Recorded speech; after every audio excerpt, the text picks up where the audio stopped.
I'm James, the Exec Function Coach. And today I want to talk to you about what it takes to become a better learner. Because let's be honest here, smart kids get bad grades all the time. And the question that parents and teachers and even students themselves ask is, why? In my experience, a lot of times the answer is academic skills. Kids often lack the executive function skills that they need to be successful students. These skills include organization, time management, prioritization, planning, and a lot of kids have been able to figure it out for themselves. But some kids need a little more help than that. And those are the kids that we're going to be talking about today. I'm going to be sharing with you, parents, how you can help your kids develop the pro-academic skills that will lead into getting better results in school. Because let's be honest, a lot of the time, parents know that they want to help, but they don't know how to go about doing that. And their time and their effort doesn't produce the results that they were hoping for. So what I want to do today is share with you 5 components of any plan to teach your kid new academic skills. Those 5 components include tools, strategies, accountability, flexibility, and patience. Building academic skills follows a very predictable path. You use strategies and tools to change how you're doing things. You use those strategies and tools effectively and consistently. And over time, those tools and strategies become habits that become second nature and result in better grades. So let's talk about these components right now. Tools are the first and one of the most important things on this list. Tools are the how-to in building academic skills.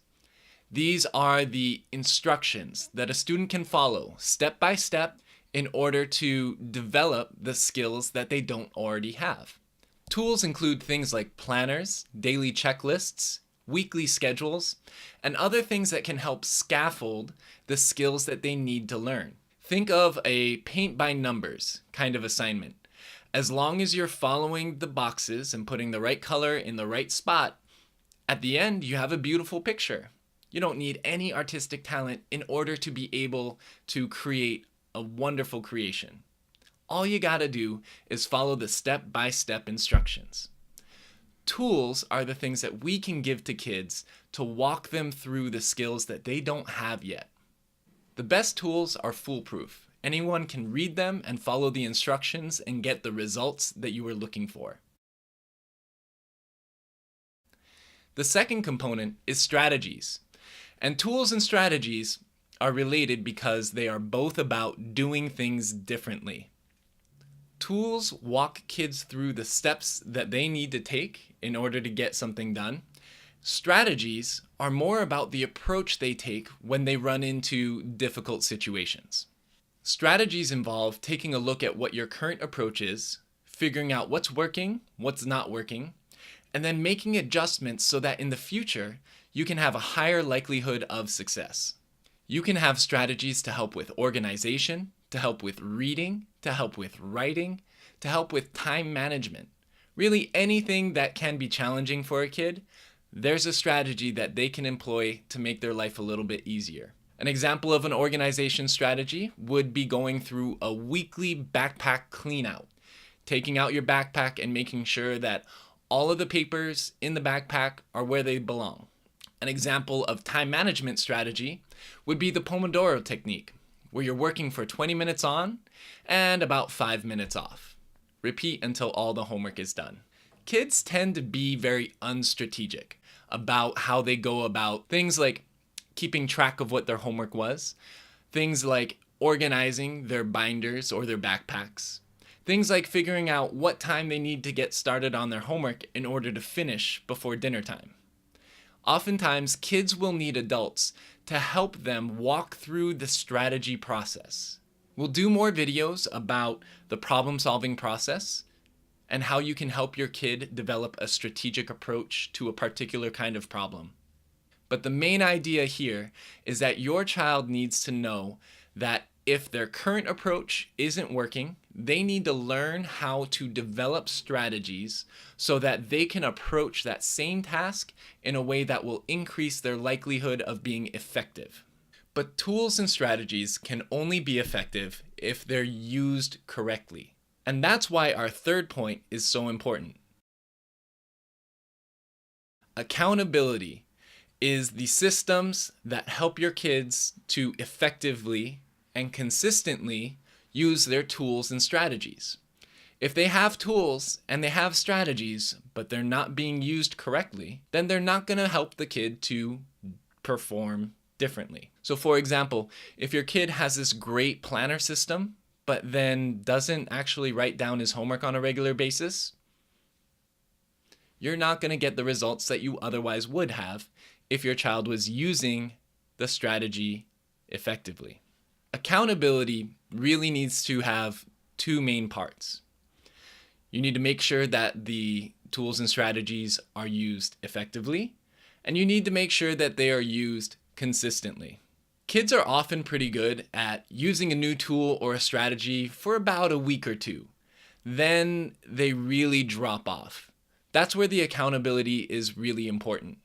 They need to know that the adults in their lives care about them using these tools and strategies effectively.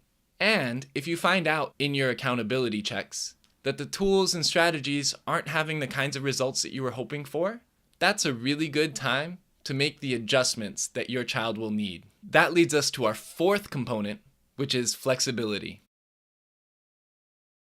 Flexibility is really important because the world is not predictable. Neither is your child. So the strategies and tools that might work for Timmy down the street probably won't work for your child. You need to make sure that the tools and strategies that you're selecting to help your child develop the skills they need are tailor-made to suit their purposes. It needs to help the child in the moment that they need it. Also, you want to plan for life's unpredictability. Things happen, and if your plan will only work if life is going just the way that it needed to, then you have a plan that's destined to fail. For every strategy, for every tool, for every accountability system, make sure that you have a contingency plan.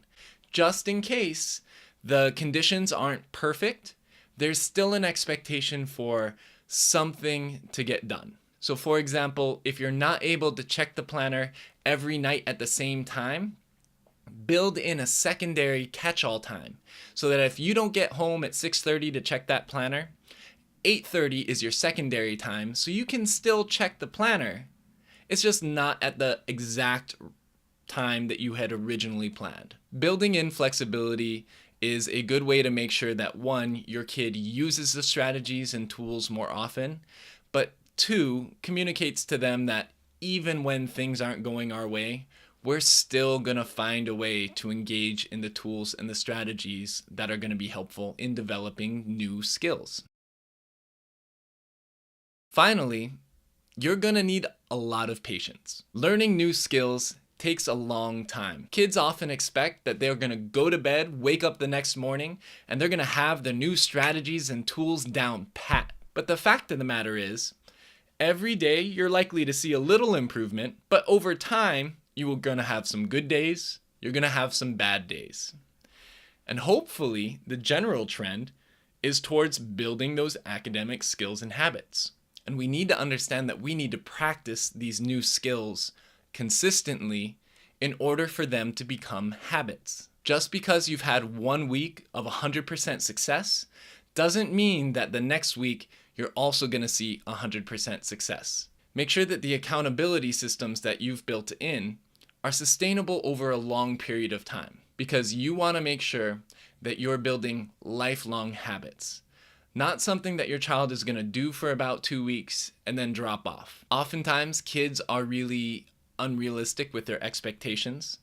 They are looking for a quick fix and they get discouraged when they see that it's not going to be something that they can just turn on.